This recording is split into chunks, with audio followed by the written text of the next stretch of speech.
Indian നിയമപ്രകാരം BNS പ്രകാരം 10 വർഷം ചുരുക്കം, ഏറ്റവും ചുരുങ്ങിയത് 10 വർഷം തടവ് ശിക്ഷ ലഭിക്കുന്ന സെഷൻസ് ഒഫൻസ് ആണത്. അത്രയും വൃത്തികെട്ട വാക്ക്, അത്രയും വൃത്തികെട്ട ഒരു കൊലപാതകം എന്ന് പറയുന്നതിനേക്കാൾ രൂക്ഷമായൊരു പദമാണത്. അത് തെറ്റാണ്. അത് പ്രയോഗിക്കാൻ പോലും സാങ്കേതികമായി എനിക്കത് ബുദ്ധിമുട്ട് തോന്നുന്നുണ്ട്. പക്ഷേ അതൊരു തെറ്റാണ്. അതൊരു വൃത്തികെട്ട വാക്കാണ്, ഒരു വൃത്തികെട്ട ഒരു തിന്മയാണ്. ഒരു സമൂഹത്തോട് അല്ലെങ്കിൽ ഒരു മനുഷ്യനോട് ചെയ്യാവുന്ന ഏറ്റവും നീചമായ തിന്മയുടെ ഭാഗമാണ് ആ കുറ്റകൃത്യം എന്നതുകൊണ്ട് തന്നെ അതൊരു മോശം വാക്കായി പോയി. അതിൽ രണ്ടാമതൊരു ആലോചനയില്ല. ആ വാക്ക് അവിടെ പ്രയോഗിക്കാനേ പാടില്ലായിരുന്നു. അനാവശ്യമായി എടുത്ത് പ്രയോഗിക്കേണ്ട വാക്കല്ലായിരുന്നു അത്. പക്ഷേ അത് എടുത്ത് പ്രയോഗിച്ചു എന്നുള്ളതൊരു യാഥാർത്ഥ്യം തന്നെയാണ്. മറ്റൊരു വസ്തുത പ്രധാനമായും എടുത്തു പറയേണ്ടത്, ഇപ്പോൾ പ്രദീപ് സാറിൻ്റെ പ്രധാനമായ ചോദ്യം എന്ന് പറയുന്നത് വിശ്വാസത്തിൽ മറ്റൊരാൾ ഇടപെടേണ്ടതുണ്ടോ? ഇതിനെനിക്ക് ഉത്തരം, എനിക്ക് പെട്ടെന്ന് ഞാൻ നേരത്തെ സംസാരിച്ചപ്പോൾ അത് ആലോചിച്ചതാണ്. അത് കോട്ട് ചെയ്യാനുള്ളത് ചന്ദ്രയാൻ വിക്ഷേപണം വിജയകരമായി പൂർത്തിയാക്കിയ ISRO ചെയർമാനായിരുന്ന S. സോംനാഥിൻ്റെ വാക്കുകളാണ്.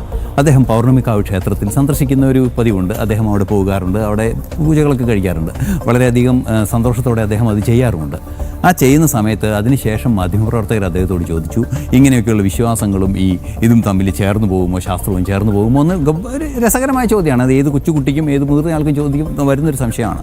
അതിന് അദ്ദേഹം പറഞ്ഞ ഉത്തരമാണ് അതിനുള്ള കൃത്യമായൊരു നിർവചനം. അതിന് അദ്ദേഹം പറയുന്നത്, ഇത് എൻ്റെ പേഴ്സണൽ സ്പേസാണ്. പൗർണമിക്കാവ് അദ്ദേഹത്തിൻ്റെ പേഴ്സണൽ സ്പേസാണ്. മിഷനുമായി, അതായത് ചന്ദ്രയാൻ ദൗത്യം അടക്കം ആയി അതിനെ ബന്ധപ്പെടുത്തേണ്ടതില്ല. അദ്ദേഹം തന്നെ പറയുന്നത് അദ്ദേഹം ദൈവവിശ്വാസിയല്ല എന്ന് പറഞ്ഞാൽ ഒരു വ്യക്തിക്ക് അയാളുടെ താല്പര്യപ്രകാരം, ആ വ്യക്തിയുടെ പൂർണ്ണ താല്പര്യപ്രകാരം ഏത് വിശ്വാസത്തെയും എങ്ങനെയും വ്യാഖ്യാനിക്കാനും വ്യാഖ്യാനിക്കാതിരിക്കാനും അത് ചിന്തിക്കാനും അതൊക്കെ അവകാശമുണ്ട്. അദ്ദേഹം തന്നെ പറയുന്നു, അദ്ദേഹം ഹിന്ദുവായി ജനിച്ചു, രേഖകളിൽ ഹിന്ദുവാണ്, ക്രൈസ്തവ മതം പിന്തുടരുന്നു എന്ന് പറയുന്നു. VR കൃഷ്ണയ്യർ ഒരിക്കൽ പ്രഖ്യാപിക്കുന്ന ഇത് ഞാൻ നേരിട്ട് കണ്ടിട്ടുണ്ട്. അതായത് ഞാൻ ജനിച്ചത് ഹിന്ദുവായാണ് ജനിച്ചിരിക്കുന്നത്, പക്ഷേ ഞാനൊരു മുസ്ലിമും ഞാനൊരു ക്രിസ്ത്യാനിയുമാണ്. അതിൻ്റെ മൂല്യങ്ങളെയാണ് ആ മനുഷ്യൻ ഉയർത്തിപ്പിടിച്ചത്. ജസ്റ്റിസ് VR കൃഷ്ണയ്യർ എന്ന് പറഞ്ഞാൽ ആർക്കും അസ്വീകാരനാകാൻ സാധ്യതയുള്ളൊരു വ്യക്തിയല്ല. അതുകൊണ്ട് തന്നെ ഈ വിശ്വാസം എന്ന് പറയുന്നത് മറ്റൊരാളുടെ വിശ്വാസത്തെ, ഇസ്ലാം മതവിശ്വാസത്തിൽ വളരെ കൃത്യമായി പറയുന്നുണ്ട്, അന്യൻ ദൈവമായി കരുതുന്ന ഒന്നിനെയും നിങ്ങൾ അവഹേളിക്കരുതെന്ന്. പിന്നെ എങ്ങനെയാണ് ഇതൊക്കെ പറയാൻ പറ്റുന്നത്? അത്തരത്തിൽ അതുപോലെ ഏത് മതത്തിലായാലും ഏത് വിശ്വാസത്തിലായാലും ഓരോ സാഹചര്യത്തിനനുസരിച്ച് ഓരോ ബോധ്യങ്ങളുണ്ടാകും. അതിനെ അവഹേളിക്കാതിരിക്കുക. പ്രത്യേകിച്ചും ഇത്തരത്തിലുള്ള വാക്കുകൾ, ഇതൊക്കെ ഓരോ സങ്കല്പങ്ങളും ഓരോ സ്വപ്നങ്ങളും ഓരോ ചിന്തകളൊക്കെയായി നമുക്ക് അതിനെ വ്യാഖ്യാനിച്ചെടുക്കാം. പല കാര്യങ്ങളൊക്കെ നമുക്കതിനെ പറയാം.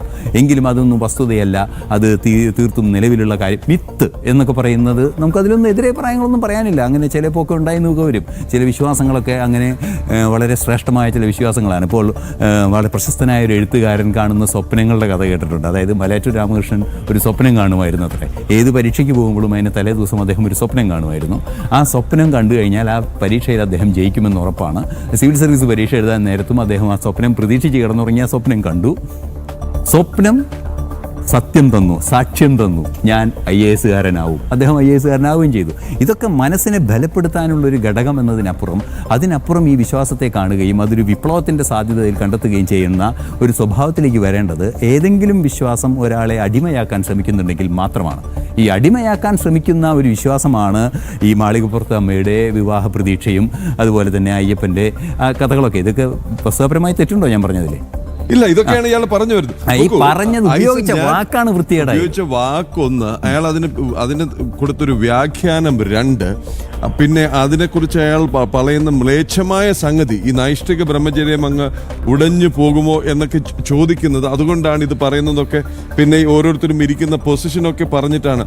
അതായത് ഏറ്റവും ചുരുങ്ങിയ ഭാഷയിൽ പറഞ്ഞാൽ ഒരു പെർവേർട്ടഡ്, ഇൻഫീരിയോറിറ്റി കോംപ്ലക്സ് കൊണ്ട് മൂടിയിരിക്കുന്ന പെർവേർട്ടഡ് ആയിട്ടുള്ള, ഒരിക്കലും വിജയിക്കില്ല എന്ന് പിന്നെ ഒരു തികഞ്ഞ നെഗറ്റിവിറ്റി മനസ്സിലുള്ള, എന്നാൽ എന്തൊക്കെയോ ആകാൻ മോഹിക്കുന്ന, വല്ലാതെ ആഗ്രഹിക്കുന്ന ഒരുത്തന്റെ പെർവേർട്ടഡ് എക്സിബിഷനിസമാണ് അവിടെ കണ്ടതെന്നാണ് എനിക്ക് തോന്നുന്നത്. ഐസോ, തീർച്ചയായും ഒരു വൈകൃതം തന്നെയാണ് അദ്ദേഹത്തിൻ്റെ ഭാഗത്തു നിന്നുണ്ടായത്. സത്യം തന്നെയാണ്. ദോഷൈകദൃക്കുകൾ എന്നൊക്കെ പറയുന്ന ആ വാക്കിൻ്റെ അർത്ഥമൊക്കെ ഇപ്പോൾ ഇദ്ദേഹത്തെക്കുറിച്ച് വായിച്ചപ്പോഴാണ് അതിലൊക്കെ ചില പരാമർശങ്ങളൊക്കെ ഞാൻ കാണുകയും ചെയ്തത്. തീർച്ചയായും ഗൗരവമേറിയ ഒരു വിഷയം എന്ന് പറയുന്നത് ഒരു മനുഷ്യൻ്റെ വിശ്വാസത്തെ അവഹേളിച്ചപ്പോൾ അത് പെറ്റീഷനായി, കേസായി, ഇപ്പോൾ ഓരോരുത്തരൊക്കെ പത്രക്കുറിപ്പൊക്കെ വന്നു തുടങ്ങിയിട്ടുണ്ട്. അപ്പോൾ അതിനർത്ഥം അത് കേസാവുന്നു, കോടതി പോകുന്നു, പരമത വിദ്വേഷം വളർത്താൻ ശ്രമിക്കുന്നു, അതൊരു മോശമായ പരാമർശമുണ്ടാകുന്നു. അതിനൊക്കെ അവസരം കൊടുക്കുന്നു എന്നുള്ളതാണ്. ഇവരൊക്കെ ഒരു വിപ്ലവമാണ് പറയാൻ ആഗ്രഹിക്കുന്നത്. ആഗ്രഹിക്കുന്നതെങ്കിൽ, ഒരു മാറ്റത്തിനാണ് ശ്രമിക്കുന്നതെങ്കിൽ, ഇപ്പോൾ ഏറ്റവും വലിയ മാറ്റത്തിന് ശ്രമിക്കുന്നു എന്ന് അവകാശപ്പെടുന്നവരാണ് ഇടതുപക്ഷക്കാർ, ഈ കമ്മ്യൂണിസ്റ്റുകൾ. സഖാവ് കൃഷ്ണപിള്ളയാണ് ആദ്യം ഗുരുവായൂർ സത്യാഗ്രഹത്തിൽ ഇടപെടുന്നതൊക്കെ. അങ്ങനെയൊക്കെ ഇടപെട്ടത് ആർക്ക് വേണ്ടിയാണ്? ഗുരുവായൂർ സത്യാഗ്രഹത്തിൽ ഇടപെട്ടത് സോഷ്യലിസം വളർത്താനും കമ്മ്യൂണിസം വളർത്താനും അത് വളർത്താനും അല്ലല്ലോ. ഒരു വിശ്വാസപരമായ അവകാശങ്ങളെ സംരക്ഷിക്കുന്നതിന് വേണ്ടി, വിശ്വസിക്കാനുള്ള അവകാശത്തെ സംരക്ഷിക്കുക, വിശ്വാസത്തെ അവഹേളിക്കാതിരിക്കുക. അല്ലല്ല, അന്ന് കോൺഗ്രസിന്റെ ഭാഗമായിട്ട് അതെ, കോൺഗ്രസിന്റെ എന്തോ ആവട്ടെ ഞാൻ പറയുന്നത്, ആശയപരമായി കോൺഗ്രസ് ആവട്ടെ, അതായിക്കോട്ടെ, അതെന്തോ ആവട്ടെ. ഞാൻ പറയുന്നത് ഈ സഖാവ് കൃഷ്ണപിള്ള എന്ന് ഞാൻ ഉദ്ദേശിച്ച വാക്ക് അത് അത്തരത്തിലൊരാശയം, അല്ലെങ്കിൽ നമ്മൾ ഓരോ ഇടതുപക്ഷ പ്രസ്ഥാനങ്ങളായാലും അത് കോൺഗ്രസിൻ്റെ പ്രസ്ഥാനങ്ങളായാലും ഒക്കെ തന്നെ വിശ്വാസമുള്ളവരെ വിശ്വസിക്കട്ടെ, അവരവരുടെ വിശ്വാസം കൊണ്ടു നടക്കട്ടെ. അതിനപ്പുറത്തേക്ക് നമ്മളതിൻ്റെ ആവശ്യമില്ല. അതല്ലല്ലോ ലക്ഷ്യം. യഥാർത്ഥത്തിൽ ഇത്തരത്തിലൊരു ബുദ്ധിശൂന്യമായൊരു പ്രഖ്യാപനം അദ്ദേഹത്തിൻ്റെ ഭാഗത്തു നിന്നുണ്ടായി. ബുദ്ധിശൂന്യത എന്നുള്ള ചെറിയ വാക്കുകൊണ്ട് വിശേഷിപ്പിക്കാൻ ഞാൻ ഒട്ടും ആഗ്രഹിക്കുന്നില്ല രഞ്ജിത്ത് അമ്പാടി. ഇതുകൊണ്ട് അദ്ദേഹം എന്താണ് ലക്ഷ്യമിടുന്നത്? ആരുടെയൊക്കെ കൈയടിയാണ് അദ്ദേഹം പ്രതീക്ഷിക്കുന്നത്?